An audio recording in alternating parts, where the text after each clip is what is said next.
Pokoknya dua perempuan yang ada hubungan mahram tidak boleh dikumpulkan dalam satu pernikahan. Bayangkan kalau orang tidak ahli usul fikih kemudian dia mentafsirkan Quran, terus dia hanya pegang wa antasma'u bainal. Itu juga anak tiri. Ada aturannya, lafadz yang keluar karena ghalib itu tidak punya makna. Misalnya begini, anak tiri yang nggak boleh dinikahi adalah waroba ibu kumulati fi hujurikum, anak tiri yang serumah. Padahal anak tiri serumah tidak serumah, kalau ibunya sudah kamu kumpulin kan tidak boleh dinikah. Lalu kata fi hujurikum di sini adalah yakhruju makhrujal ghalib. Ya umumnya anak tiri itu serumah, tapi bukan punya ikatan apa hukum. Nah, hal seperti itu kan riskan kalau kita tidak mengaji usul fikih, apa kaidah fikih. Misalnya gini, ada ular di dalam, terus kiainya bilang, Jamal ambilkan tongkat ya. Terus kamu karena agak dipanggil namanya, terus gak ngambil tongkat. Oh yang dipanggil Jamal bukan saya. Ini santri geblek dah. Sebenarnya kata manggil itu qaulun nabi li ahadin min ashabi itu qauluhu lil jami'. Yang hal-hal yang baik, yang darurat, siapapun yang bisa melakukan harus melakukan itu meskipun nggak dipanggil. Coba semua wiridan, ya Mu'ad inni uhibbuka fakul dubura kulli sholatin Allahumma a'inni ala dzikrika wa syukrika wa husni ibadatik. Sebagai riwayat fala tada'anna dubura kulli sholat. Terus kamu bilang nama saya ada Mu'ad loh. Berarti tidak kena ijazah itu. Itu harus ada analisis usul fikih.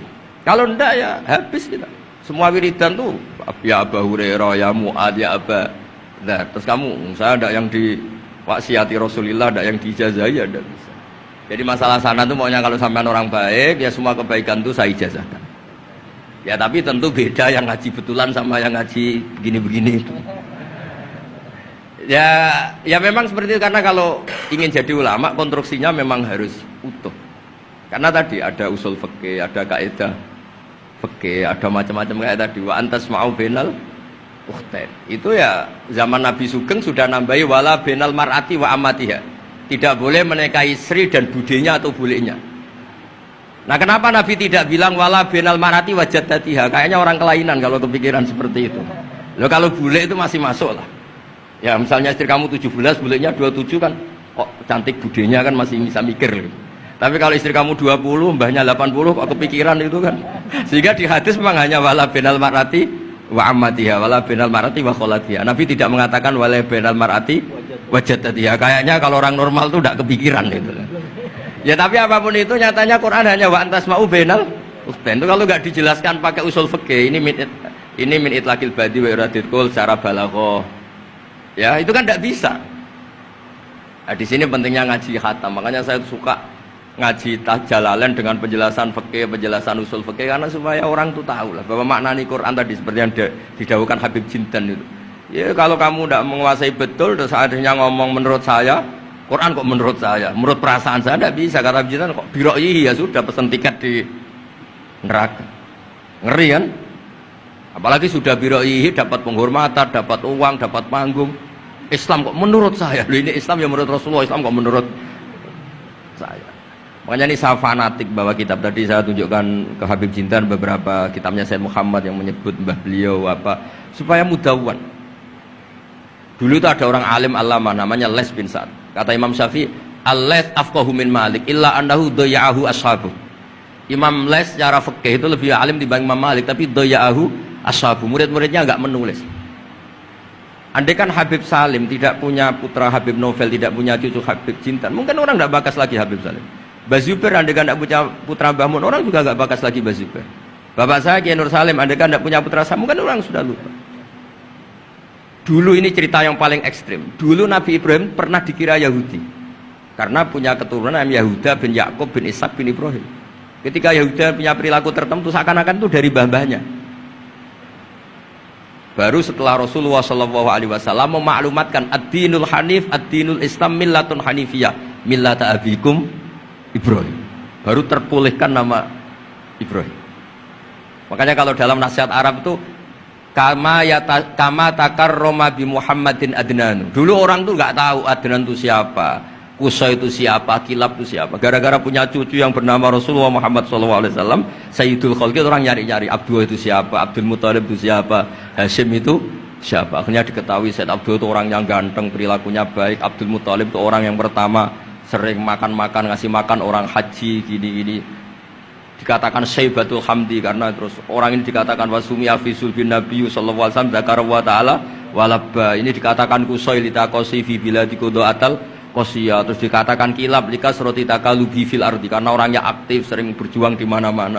Terus jadi makanya kalau jenengan punya anak, punya cucu, doakan jadi orang baik. Karena status Anda ini tertera cucu-cucu Anda.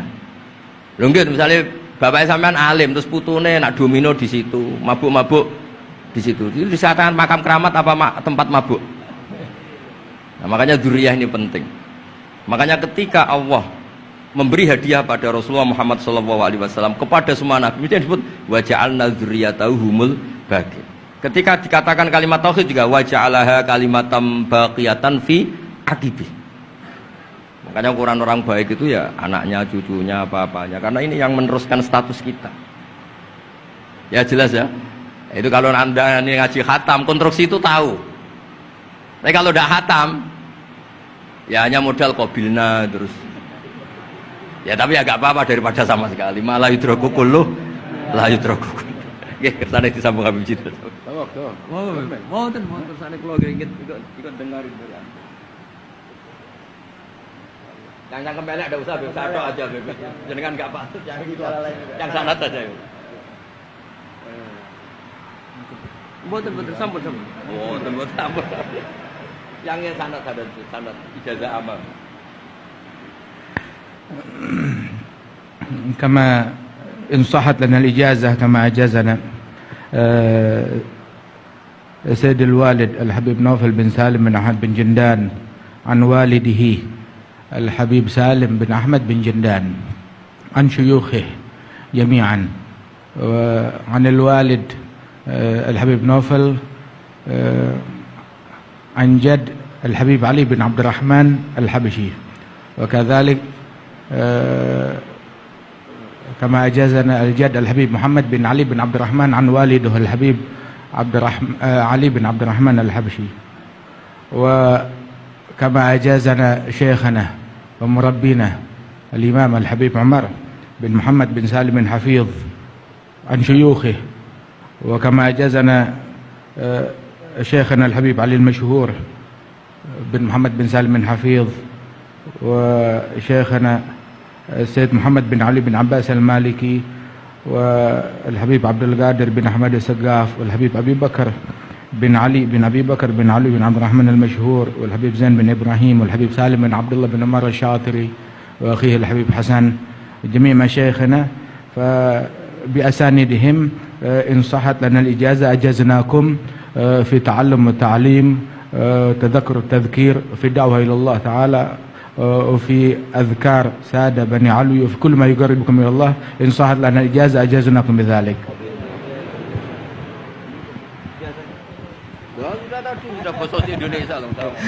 Jadi ijazahnya Gus Baha pakai bahasa Indonesia kan. Jadi kita belum qabil tuh tadi. Insyaallah ya, insyaallah. Ada al-iznu bi ma'nal ijazah, insyaallah. Jadi sudah diizinkan, yaitu ijazah cangkem elek tadi dengan ijazahnya pengajian beliau lewat medsos, insyaallah bil izin ya. Karena kalau kita mengaji kitab itu tidak perlu ijazah lagi sebetulnya kalau udah qiraatan ala syekh bimana iznuhu wa ijazatuhu insyaallah. Dan sanadnya tadi sudah diberikan juga oleh Habib Jindan dari para guru beliau, dan mudah-mudahan kita beroleh manfaat dan barokah dengan majelis ini, dengan begitu banyaknya ilmu dan ma'rifah yang kita peroleh. Bahkan kita julus mujalasatul alim, ini termasuk juga dalam kebaikan yang kita dapatkan di hari Asyura ini. Dan karena di dalam Asyura itu ada zur aliman, ziarahi orang alim, dan kita sudah melakukan itu dengan ziarahnya dengan Habib Jindan dan Gus Baha. Dan insya Allah mudah-mudahan kita semua pulang ini beroleh banyak gembolan pahala ya, insya Allah ya, gembolan pahala dan ijazah dari kedua beliau insya Allah ya.